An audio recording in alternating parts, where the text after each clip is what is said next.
श्री भगवंत मान 5 मिनट्स। बहुत बहुत धन्यवाद चेयरमैन सर।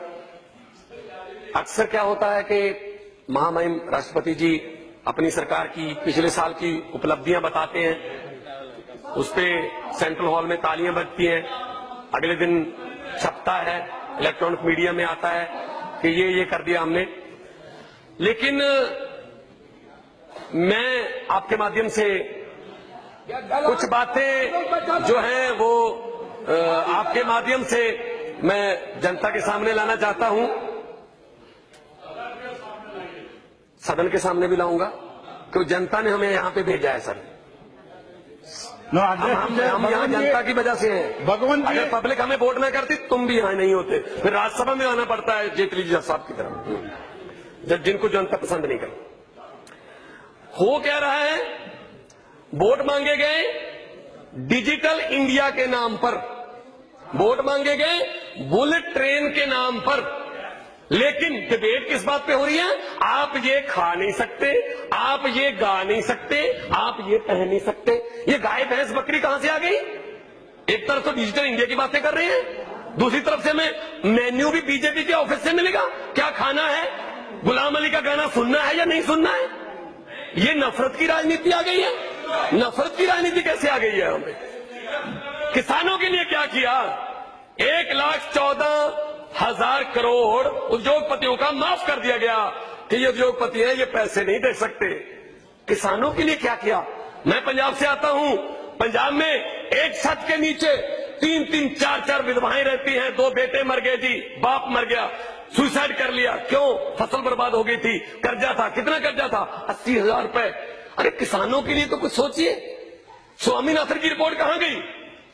स्वामीनाथन की रिपोर्ट प्रधानमंत्री जी ने कहा था इलेक्शन कैंपेन के, स्वामीनाथन की रिपोर्ट को लागू करेंगे, कहां गई वो? कुछ नहीं है। पंजाब का किसान, आपको ताज्जुब होगा कि पंजाब का किसान अपनी बेटी की शादी भी किडनियां बेच बेच के कर रहा है। जो पूरे देश को रोटी खाना खिलाता था वो खुद भूखा सोने पर मजबूर है। आपने कभी पता किया है? अपनी कंस्टिट्यूंसी में देखिए हरसिमरत जी, अपनी कंस्टिट्यूंसी में। Bhagwant please address the chair, you have 5 minutes. हाँ, डोंट वेस्ट। ये हालत हो गई है। और ऊपर से ये दलित विरोधी सरकार है, दलितों को दबाया जा रहा है, गरीबों को दबाया जा रहा है।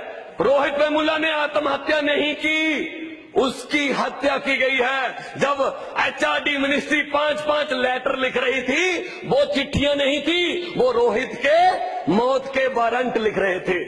एक इतना युवा, इतना टैलेंटेड हमारा यूथ आत्महत्या करने पर मजबूर कर दिया।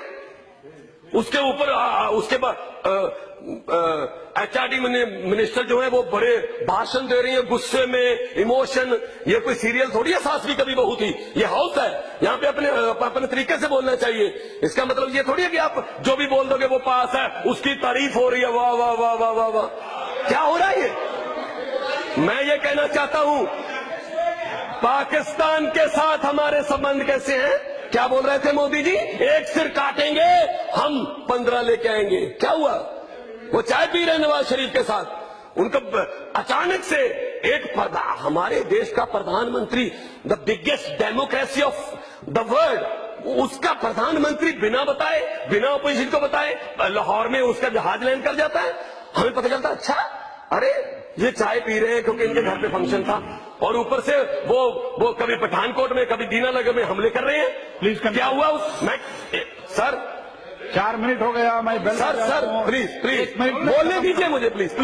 हाँ, और प्रधानमंत्री जी जाते हैं आरएसएस के एक फंक्शन में, वहां कहा जाता है कि ये बहुत ही सच्चे संघ सेवक हैं, और वही आरएसएस का दफ्तर है जिसमें 52 साल से नागपुर में तिरंगा झंडा नहीं फहराया गया। ये जो देशभक्ति के सर्टिफिकेट बांट रहे हैं ना, ये देशभक्ति के जो हमें अब देशभक्ति के सर्टिफिकेट बांट रहे हैं, इन्होंने तिरंगा नहीं फहराया था 52 साल तक। क्यों? अफजल गुरु के बारे में बोला जा रहा है। अफजल गुरु के साथ हो या उसके विरोध में? मैं कहता हूं आम आदमी पार्टी अफजल गुरु का विरोध करती है। आप बताइए, पीडीपी जो अफजल गुरु को शहीद कहती थी, उसके साथ हो या उसके विरोध में हो? आप बताइए, अफजल गुरु के साथ हो या अफजल गुरु के विरोध में हो? बताइए। उनके साथ आप सरकारें बना रहे हो, उन्हीं के साथ आप सरकारें बना रहे हो। मैं ये कहना चाहता हूं, एक राजनीति में, डेमोक्रेसी में, लोकतंत्र में अध्यक्ष महोदय पहली बार हुआ है कि सीबीआई एक चुने हुए मुख्यमंत्री के दफ्तर पर रेड करती है, गोपनीय कैबिनेट के रजिस्टर भी ले जाती है। क्या मिला उससे? क्या मिला? कुछ भी नहीं मिला।